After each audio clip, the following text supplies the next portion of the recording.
Antara perkataan yang popular yang ada dalam Al-Quran ialah isim mausul. Apa dia isim mausul? Isim yang mewakili. Perkataan ini biasanya kita akan terjemahkan dengan yang dan juga yang. Ya. Antara perkataan isim mausul yang boleh kita jumpa dalam Al-Quran yang selalu kita akan nampak ialah allazi, allati, allazina. Tiga-tiga perkataan ini confirm akan ada terjemahan yang. Bezanya allazi orang yang untuk satu lelaki, allati orang yang untuk satu perempuan, adapun allazina orang-orang yang biasanya digunakan apabila untuk ramai. Itu salah satu faedah daripada kita faham isim mausul. Yang kedua, antara tujuan utama kenapa Allah sebut perkataan-perkataan isim mausul dalam Al-Quran, salah satu tujuannya ialah untuk mengkhususkan perkara yang umum. Saya ulang sekali lagi.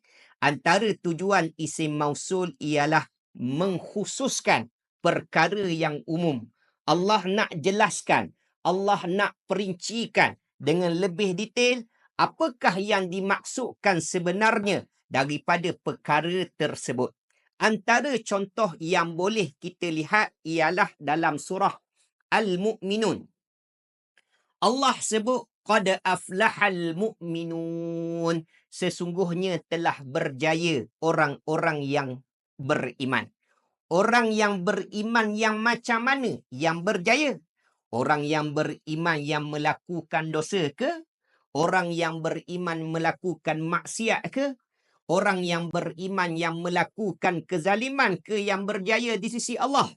Maka Allah datangkan dalam ayat yang seterusnya dimulai dengan isim mausul iaitu allazina. Jadi Allah nak perincikan lagi. Allah nak khususkan lagi. Siapakah sebenarnya orang-orang yang beriman yang telah berjaya? Maka Allah kata allazinahum fi solatihim khashi'un.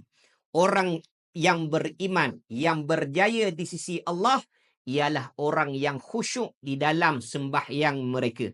Allah datangkan lagi dalam ayat yang seterusnya wallazinahum anil lagwi mu'ridun. Sama ayat yang seterusnya. Allah mulakan lagi dengan kalimah allazina, isim mausul. Allah nak perincikan lagi siapakah golongan yang seterusnya. Golongan yang beriman, yang telah berjaya di sisi Allah ialah orang-orang yang berpaling daripada perkara-perkara yang mengsia-siakan. Jadi itu antara faedah apabila kita memahami apa fungsi isim mausul. Jadi kalau tuan-tuan nak lebih lagi, jom sertai kelas percubaan kami. Tuan-tuan boleh daftar sekarang dan boleh tekan borang di iklan kami. InsyaAllah kita jumpa nanti.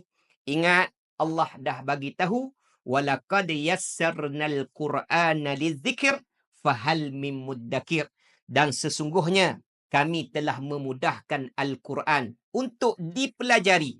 Maka tak adakah orang yang nak belajar?